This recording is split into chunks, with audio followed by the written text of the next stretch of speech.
Hi again, everybody, and welcome to Inside Golf. I'm Harry Donahue, and today we are at Stone Harbor Golf Club, right outside Stone Harbor, New Jersey on Route 9.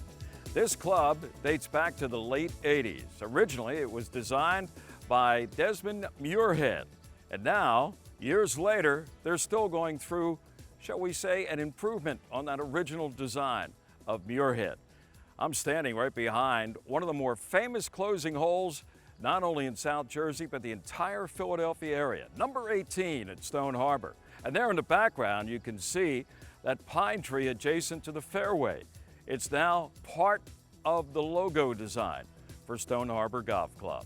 Stone Harbor Golf Club, it's been here for a while, and it sounds like it's going to be around for a long time with some major renovations. We'll take a look, find out what's special about Stone Harbor Golf Club, next on Inside Golf. Inside Golf is presented by Destination Montco Golf. 54 courses, 300,000 yards. Check them out at montcogolf.com. By the First Tee of Philadelphia. The First Tee helps young men and women become better golfers, but most important, better people. Get involved. Visit thefirsttphiladelphia.org. By the Golf Association of Philadelphia, GAP, celebrating amateur golf since 1897. By Jersey Man Magazine, it's a Jersey way of life. And by Philly Man Magazine, bringing it to Broad Street. By the Haverford Trust Company, quality is in our DNA. And by Inside Golf's partner since 1998, the Philadelphia Section PGA, experts in the game and business of golf. Take time to thank your local PGA golf professional. Golf has always provided the health benefits of fresh air, focus, and fun. Now let's apply social distancing to the game we love. Stay home if sick and always stay 6 feet apart and avoid large gatherings on the course. Try thumbs ups or fist pumps, not handshakes or fist bumps. When in doubt, just don't touch and wash your hands. Mark your ball clearly and wear a cloth facial covering when taking a lesson. Finally, respect your fellow golfers, and let's be grateful for every swing.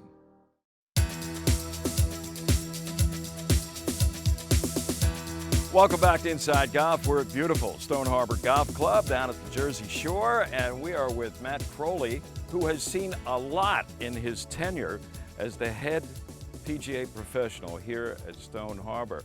And you're not even the senior employee. How many years you been here, Matt? This will be my 19th year total, but 11th year as the head pro. All right. There must be something about this place that people like when it comes to staff. It is. Even though being here 19 years, I'm still kind of a low man on the totem pole as far as longevity is concerned. Everybody knows everybody. You know, they come in the front door. Like I said, no name tags needed here, and you know, they just feel welcome when they come here.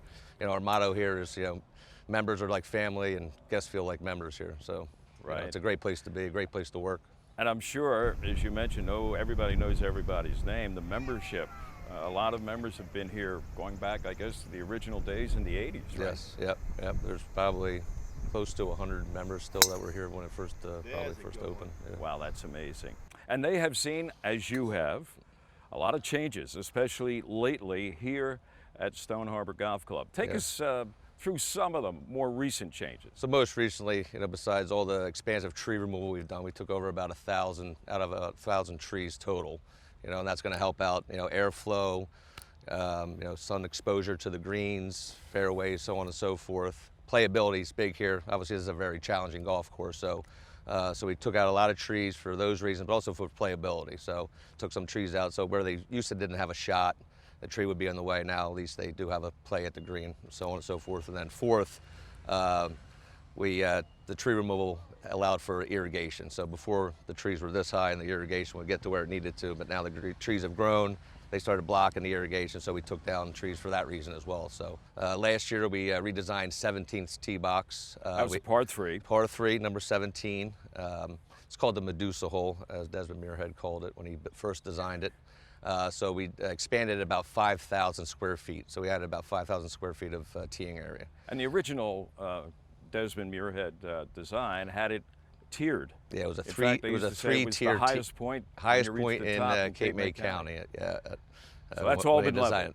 we have leveled it out, and what we also did, we were able to push it back. Now we have a par 3 that plays close to 200 yards, which what we needed as well, because most of our par 3s are anywhere from 150 to 175. So it's, as far as being in the finishing par 3, having that 200 yards from the back tees, from the member tees, it's about 185, but it's nice to have that finishing par 3 as a long par 3. And as I recall, the original green design had a pretty significant slope from the back to the front. That is still there. Yep. And then still the whole thing. That's why the whole Medusa came from, all the bunkers surrounding the whole backside, and then the front and left, right side of the greens as well. So, yeah.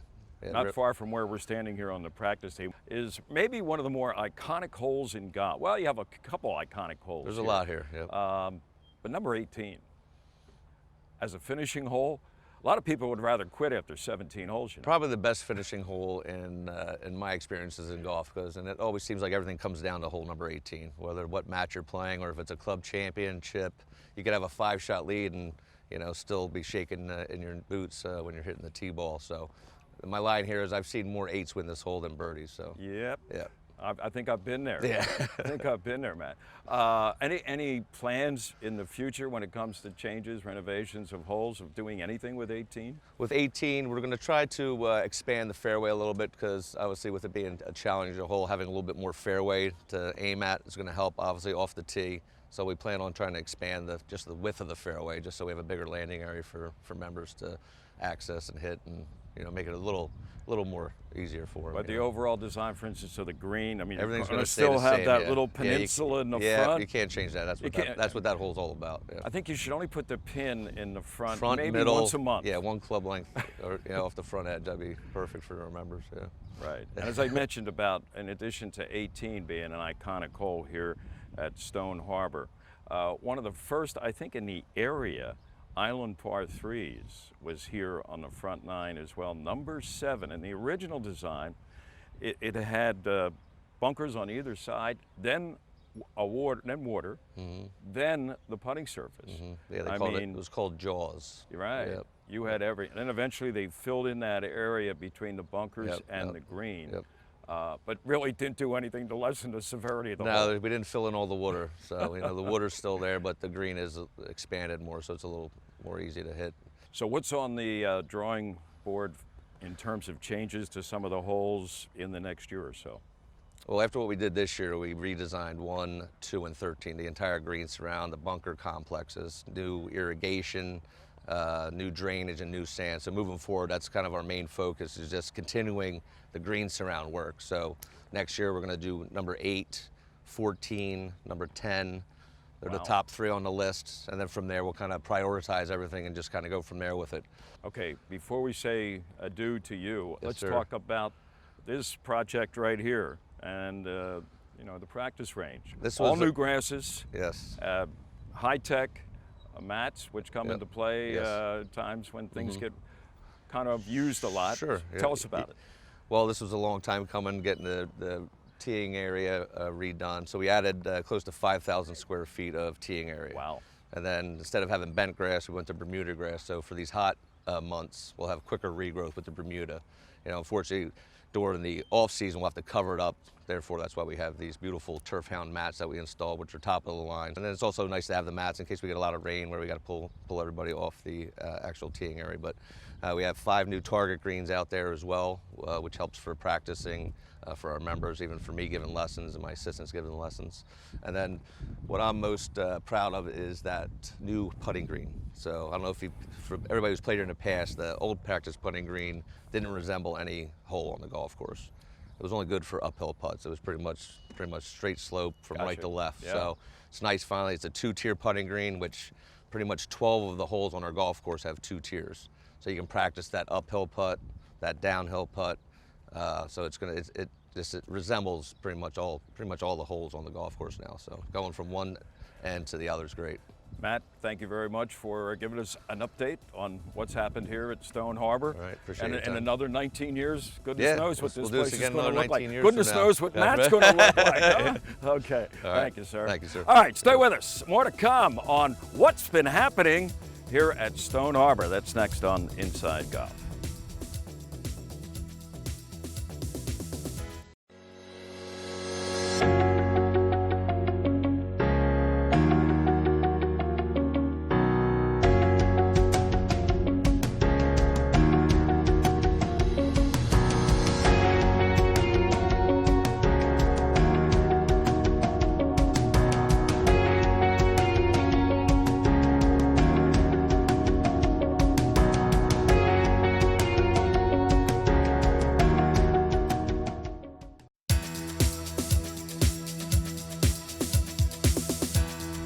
Welcome back to Inside Golf. We're at Stone Harbor Golf Club, and we've moved from the practice range over to in front of this beautiful clubhouse. It's been around here since the late 80s.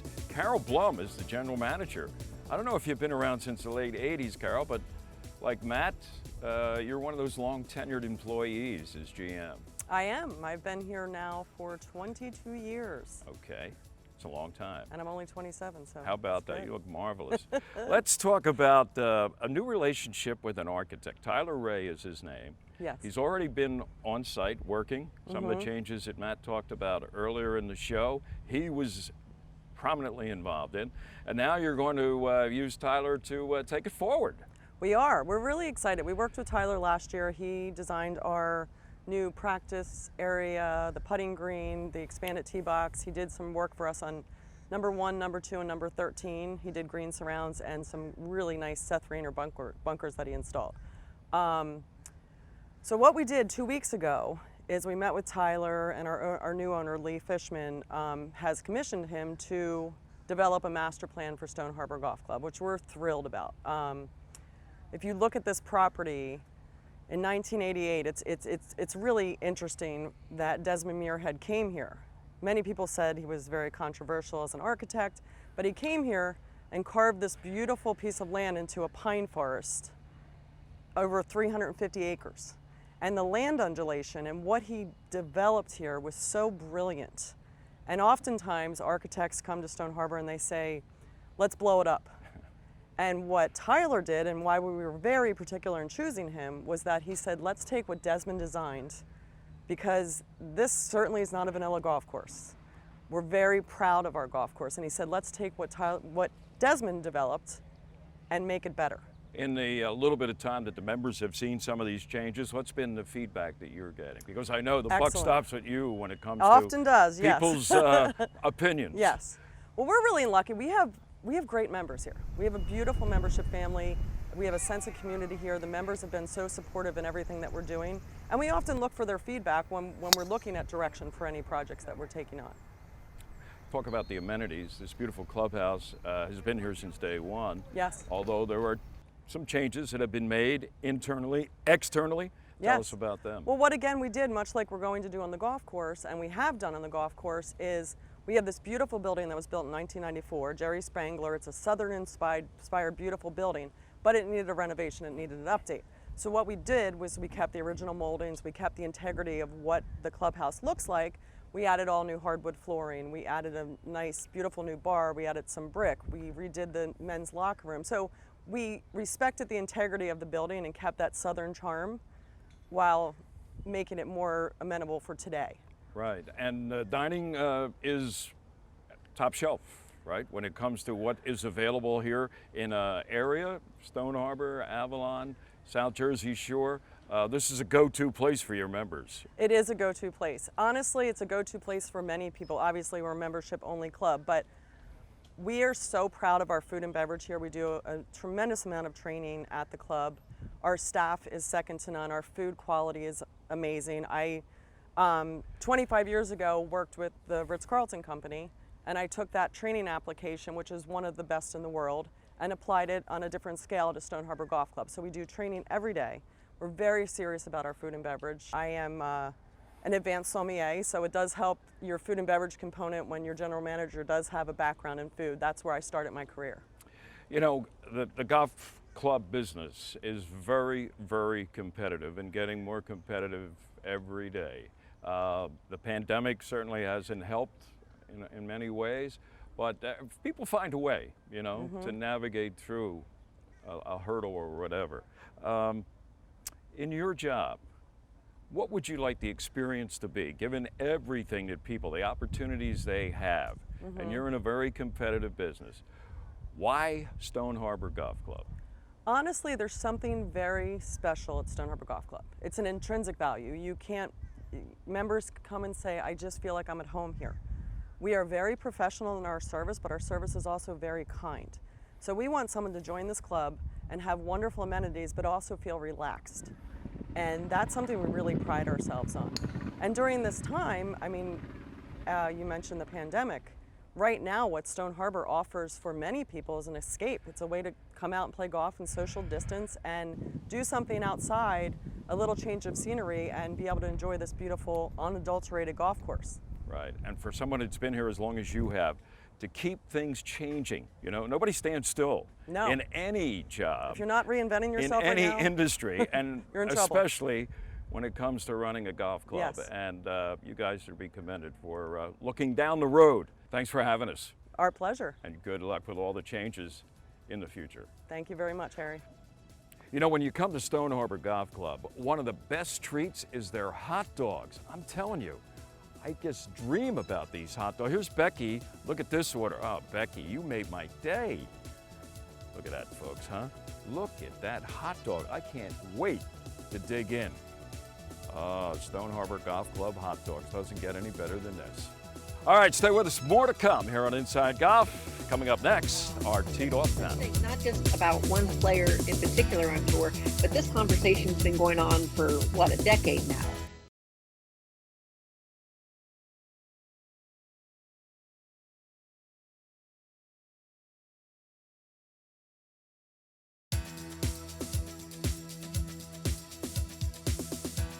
Welcome back. Inside Golf now continues virtually, our virtual tour of panelists.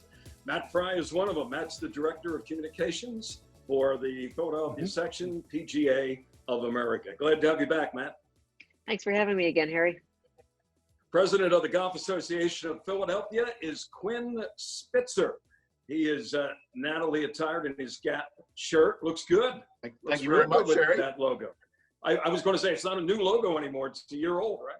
It is, but we're still very pleased with it, and it's nice to go ahead and enter the 21st century with something that looks a little fresher. Okay. And speaking of things that look a little fresher, I don't know, I think Joe Logan kind of trimmed his beard since we saw him last. Is that true, Joe? Or are you still sporting all of it? Well, you know what? I mean, I've trimmed it a little bit. I still shave, just I don't stand as close to the razor when I shave. I got you. It looks good. Thanks. Joe, of course, with myphillygolf.com. Brooks Koepka recently kind of stirred the social media pot when he wrote, the possibility that golfers were using some enhancement performance drugs or whatever to hit the ball as far as they're doing it these days.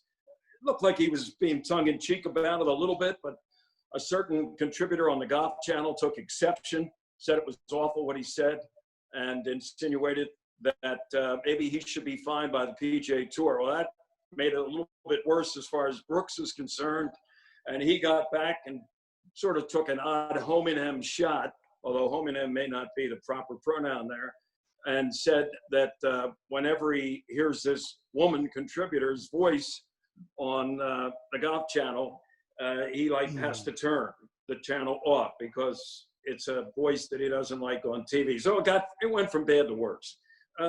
Legitimate, first of all, that Brooks should be sort of called on the carpet, Matt, for suggesting that performance-enhancing drugs are being used these days, or was his reaction a little too sensitive and maybe he should have been called on the carpet for that?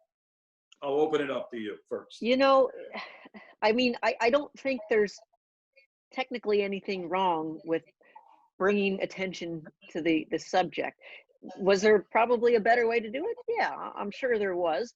But it is very interesting to think not just about one player in particular on tour, but this conversation's been going on for, what, a decade now, whether players on tour use performance-enhancing drugs.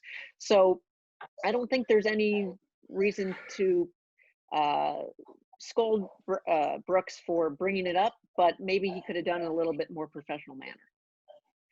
Right. It's, I think, really just another indication of the times we're living in, Joe, if a golfer, in this case Brooks, decides to take that his argument public with social media, anything and everything's likely to happen. The PGA Tour is very, very protective of its image. It's very, very proud that there has been no big problem in golf like there has been in some other sports, and they don't announce fines. So it's not out of the question that they did fine him, but didn't say anything. Um, it's one thing to talk about it in general. It's something else to insinuate that a certain player is doing it. And if you don't have something to back that up, I think it's out of line to do so. I'm not quite sure what he's doing, what he thinks he gains by insulting this woman who's done nothing to him. I don't see how it helps him. Quinn, your specialty is amateur golf with the Golf Association of Philadelphia. Have you seen in your career when people speculate like this among amateur golfers, or is it maybe just at the professional level where guys are trying to make their living hitting the ball far as opposed to just competing as amateurs, that maybe this doesn't get the attention on the amateur level that it does on the PGA Tour level? Yeah, we believe it or not, over the years that I've been on the executive committee of GAP, which is over 8 years, I've never heard of anybody making any claims that somebody was using some performance enhancing substance or the like. We've had all sorts of things that you would normally find in terms of golf about rules, infractions, the like. That topic doesn't come up. And I would agree with Matt. This topic has been around for a long time. And the fact that it came up in the way that it did with Brooks Koepka really talks a little bit about a second part of all this, which is there are people in the world of professional golf that genuinely hate each other. And we know that. And it's not just DeChambeau and Brooks Koepka. There are a number of other players have the same thing. I can remember at one point in a Pro-Am with Rory McIlroy, and he was sitting there saying, I don't have a chance in this tournament because the guy I'm playing with just happens to be somebody I can't stand. I won't mention which golfer it was. So this is one of these things that you always see. Candidly, I'm not sure it may not be as bad for the game as people think. It's kind of fun to see these really intense rivalries, although I'd agree with Joe, probably could have been done a little bit classier than the way it was handled. Well, we'll see how it all plays out. I can guarantee you we haven't heard the end of a social media dispute surface again on the PGA Tour. It's just the nature of the business these days. Matt, Quinn, Joe, thank you, and we'll be back. More to come on Inside Golf.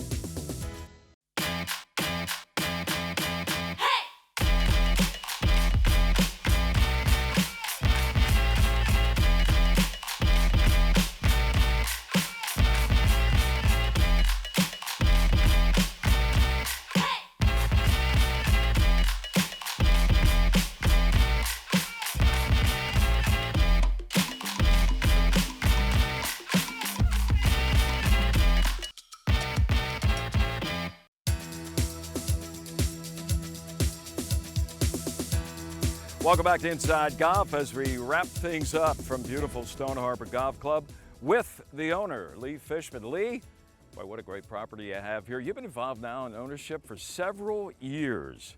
We've heard from your staff about all the changes recently and now looking forward to more changes here. When you got into this as an owner, did you ever expect standing here now that it would be like it is today, or what were your expectations?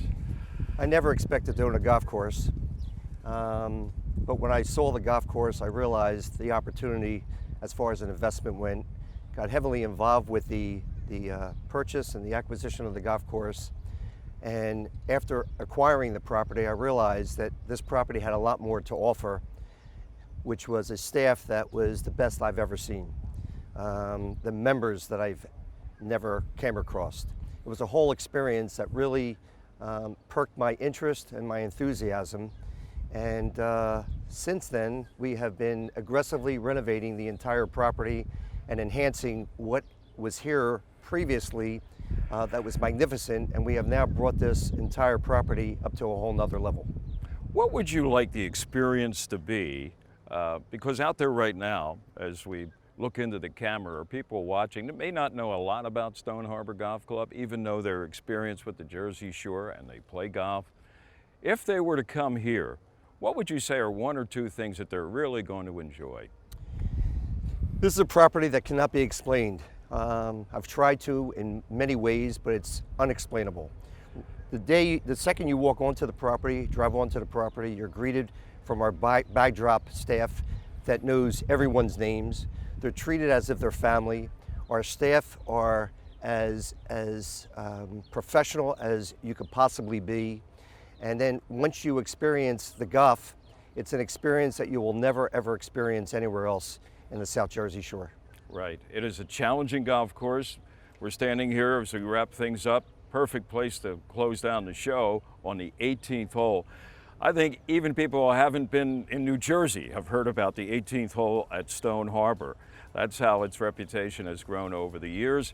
And congratulations on what you've done with recent changes and, more importantly, I guess, going forward, because you can't stand still in this business. Many more changes in the plan. Right. It looks great. Thank you. It looks fantastic. Since the first time I walked on these grounds back in the late 80s, things have definitely changed. Lee, thanks for having us. Thank you. Lee Fishman, the proud owner of Stone Harbor Golf Club. That's going to do it for this week's edition of Inside Golf. I'm Harry Donahue, and remember, no matter how bad it's going for you out there, don't pick up. We'll see you at Stone Harbor, and we'll see you next time, next week, here on Inside Golf. Inside Golf is presented by Destination Montco Golf. 54 courses, 300,000 yards. Check them out at montcogolf.com. By the First Tee of Philadelphia. The First Tee helps young men and women become better golfers, but most important, better people. Get involved. Visit thefirsttphiladelphia.org. By the Golf Association of Philadelphia, GAP, celebrating amateur golf since 1897. By Jersey Man Magazine, it's a Jersey way of life. And by Philly Man Magazine, bringing it to Broad Street. By the Haverford Trust Company. Quality is in our DNA. And by Inside Golf's partner since 1998, the Philadelphia Section PGA. Experts in the game and business of golf. Take time to thank your local PGA golf professional.